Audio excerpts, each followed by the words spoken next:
तालिब इल्मों ने पूछा मोहम्मद अली जिन्ना से कि सर आप ये बतलाइए पाकिस्तान कब बनेगा। तो कायदे आज़म कहने लगे ये तो उस दिन बन गया था जिस दिन पहला हिंदू कलमा पढ़ के मुसलमान हुआ था। तो बना हुआ है, अब तो सिर्फ हमने हदबंदी करनी है। पाकिस्तान तो बना हुआ है, जिस दिन पहले बंदे ने कलमा पढ़ा था बन गया था। उसने फौरन दूसरा सवाल किया, उसने कहा ये बतलाइए दस्तूर, मंशूर, आईन, पॉलिसी, फॉरेन पॉलिसी, खारजा पॉलिसी, दाखिला पॉलिसी, ये कौन सी पाकिस्तान में आप नाफिज करेंगे। तो कायदे आज़म कहने लगे ये आपने अजीब बच्चों वाला सवाल पूछा है, दस्तूर, मंशूर, पॉलिसी, खारजा, दाखिला, इसका क्या मतलब हुआ। कहने लगे हमने कोई पॉलिसी नहीं बनानी, पॉलिसी तो हमें मदीने वाले रसूल ने बना के दे दी है, हमने तो बस वो नाफिज करनी है। लेकिन यहाँ पता नहीं लोग कहाँ सो गए, उनकी जिंदगी ने वफा नहीं की, वो चले गए। यहाँ आज ब्यूरोक्रेट को खतरा है कि दीन नाफिज ना हो जाए, ताजर को खतरा है कि दीन नाफिज ना हो जाए, इतनी दौलतों का हिसाब देना पड़ेगा। यहाँ बहुत सारे वडेरों को, जागीरदारों को खतरा है कि दीन नाफिज ना हो जाए, चलो मुझे क्या लेने दो। बड़ी बड़ी गद्दी वालों को खतरा है कि कहीं दीन ना नाफिज हो जाए, पीरों को खतरा है, मौलवियों को खतरा है, ये नाफिज हो गया तो मेरी पजारों का भी मुझे हिसाब देना पड़ेगा।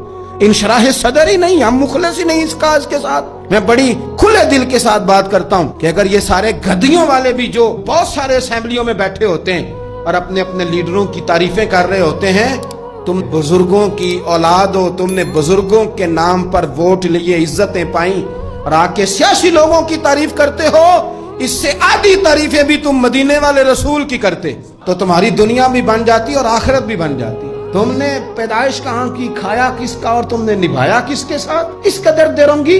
तो पाकिस्तान निजाम मुस्तफा सल्लल्लाहु अलैहि वसल्लम के लिए बना है, इसमें दीन नाफिज होगा जब इसके अंदर हुजूर का बनाया हुआ कानून लागू होगा, जब इसके अंदर वो सजाएं जो नबी पाक ने बयान की वो नाफिज होंगी। आप देखें ना, हुजूर ने फरमाया था कि मैं वो निजाम लेके आऊंगा कि एक औरत मकाम हिरा बहुत दूर था मक्के से, फरमाया एक बीबी अकेली मकाम हिरा से चलेगी और वो मक्के आएगी, मदीने आएगी, उसे किसी का डर नहीं होगा, अकेली चलेगी। हम तो अपनी जवान बच्ची अपने मोहल्ले की गली में रात को अकेली नहीं भेज सकते, हालांकि बड़े कैमरे, बड़ी खुफिया एजेंसियां, बड़े इदारे, लेकिन मेरे रसूल पाक बज़ाहिर कोई कैमरा नहीं, कोई खुफिया इदारा नहीं। फरमाया मैं वो निजाम लाऊंगा, मकाम हिरा से औरत अकेली चलेगी और मदीने आएगी, सिवाय अल्लाह के किसी का खतरा नहीं होगा।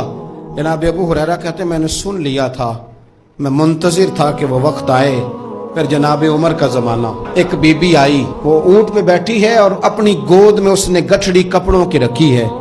फरमाते हैं जब मस्जिद नबी के बाहर उसने ऊंट बिठाया, मैं नहीं कोई और बात कर रहा था, पूछा कहां से आई हो, कहने लगी मकाम हिरा से।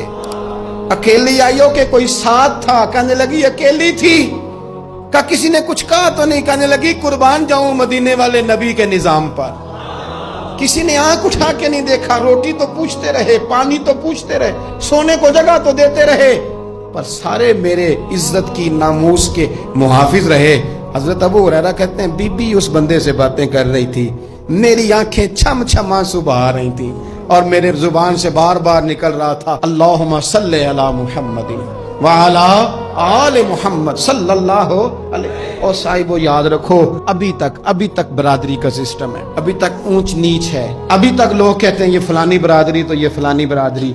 मेरे रसूल पाक सल्लल्लाहु अलैहि वसल्लम ने वो निजाम दिया कि जिसमें हजरत उस्मान गनी को उनके भाइयों ने, कजनों ने मीटिंग पे बुलाया और बुला कर तुझे कल भी बुलाया था, तू आया ही नहीं, अच्छा तू हमारा भाई है। तो उस्मान गनी कहने लगे तुमने बाप दादा के नाम पे बुलाया था तो मैं आ गया था, वरना भाई भोई वाली बात कोई नहीं। क्या मतलब? फरमाने लगे तुम नहीं मेरे भाई, तुम मेरे नबी का कलमा ही नहीं पढ़ते। मेरा भाई तो वो बिलाल है जो हबश का रहने वाला है, वो मेरा भाई है इसलिए कि वो मेरे रसूल का कलमा पढ़ता है। ये एक बर्तन में खाना खाया करते थे अबू जर गिफारी और बिलाल हबशी, ये सरदार और ये गुलाम एक बर्तन में इन्होंने रोटियां खाई, एक दूसरे के साथ वक्त बिताए, सुबहें और शामें इनकी इकट्ठी गुजरी, मैदान जहाद में और अमन में ये इकट्ठे रहे। मुस्तफ़ा के विशाल पर ये एक दूसरे के गले लग के रोए, इश्क रसूल इनका सांझा, मोहब्बत इनकी सांझी। ये वाला माहौल पाकिस्तान में देने के लिए पाकिस्तान बनाया गया।